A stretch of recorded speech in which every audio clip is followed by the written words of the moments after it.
Kali ini khusus akan membahas yang tidak sedang hamil, yaitu vaksin kanker serviks atau vaksin HPV.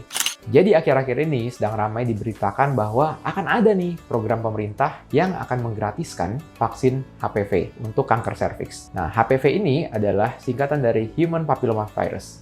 Cara penularannya, yang namanya serviks itu kan letaknya di dalam misfit. Jadi dari misfit itu masuk ke dalam, baru ketemu si serviks atau leher rahim. Nah, abis itu baru rahim. Cara penularannya adalah melalui kontak langsung. Perjalanan penyakitnya sendiri bukan berarti habis berhubungan seksual kemarin malam, terus besok langsung menjadi kanker serviks ya. Bukan seperti itu.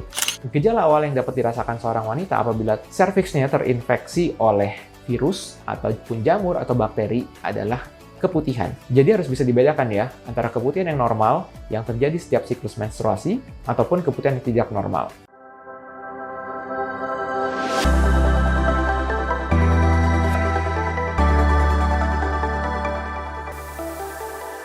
Hai, kembali lagi di channel Dr. Kevin. Gimana? Apa kabarnya semua? Semoga semua dalam keadaan sehat ya. Kali ini khusus akan membahas yang tidak sedang hamil, yaitu vaksin kanker serviks atau vaksin HPV. Tapi seperti biasa, sebelum saya lanjut, buat kalian yang baru pertama kali ketemu dengan channel Dr. Kevin, jangan lupa untuk dukung terus channel Dr. Kevin dengan cara klik tombol subscribe-nya di bawah sini, yang tulisannya warna merah, dan juga yang belum subscribe, ayo buruan subscribe, karena subscribe itu gratis.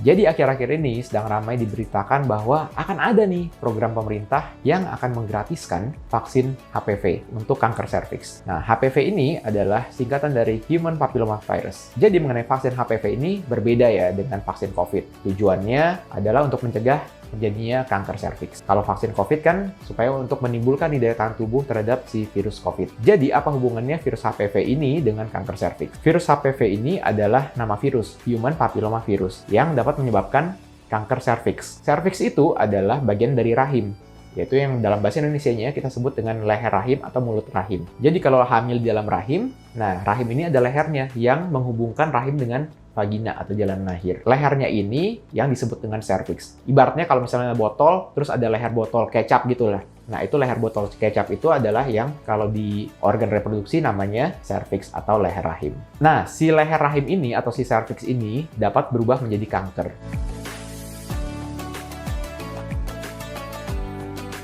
Yang menyebabkan kanker adalah si virus. Mayoritas kasusnya yang menyebabkan kanker serviks adalah penyebabnya virus yang namanya HPV. Kalau virus COVID itu dapat mengganggu saluran pencernaan pada umumnya. Nah, kalau virus HPV ini dapat menyebabkan kanker serviks. Kira-kira seperti itu. Penyebabnya adalah sama-sama virus.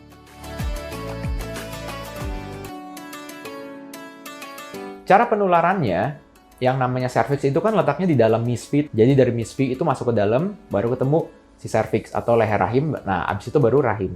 Cara penularannya adalah melalui kontak langsung. Gimana caranya si serviks ini dapat mengalami kontak langsung dengan benda asing? Yaitu salah satunya adalah dengan cara berhubungan seksual.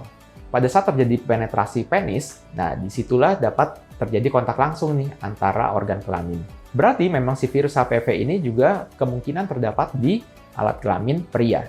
Jadi itu adalah salah satu cara penularannya. Cara penularan yang lain juga bisa terjadi, tetapi pada mayoritas kasus ditularkan melalui berhubungan seksual.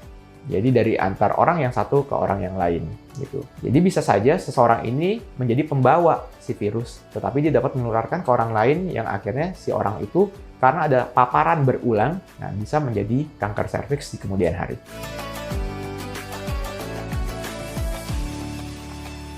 Perjalanan penyakitnya sendiri bukan berarti habis berhubungan seksual kemarin malam, terus besok langsung menjadi kanker serviks ya. Bukan seperti itu. Tetapi membutuhkan waktu sampai belasan tahun.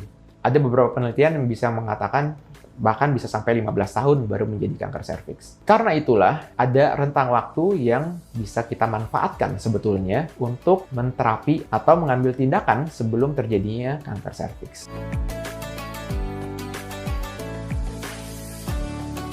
Jauh sebelum seseorang itu dapat terpapar si virus, nah inilah perannya si vaksinasi. Sehingga vaksinasi itu berperan untuk mencegah atau menimbulkan kekebalan atau imunitas tubuh terhadap si virus ini.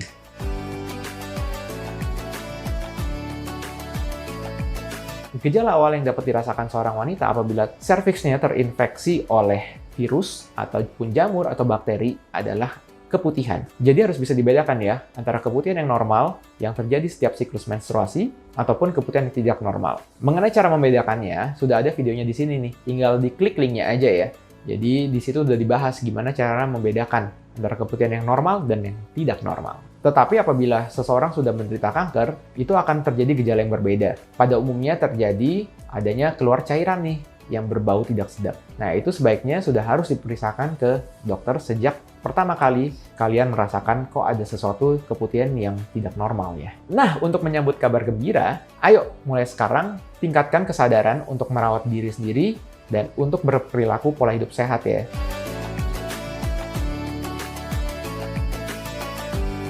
Vaksinasinya tersebut dapat diberikan pada anak perempuan di bawah usia 13 tahun, bahkan bisa sedini mungkin yaitu 9 tahun.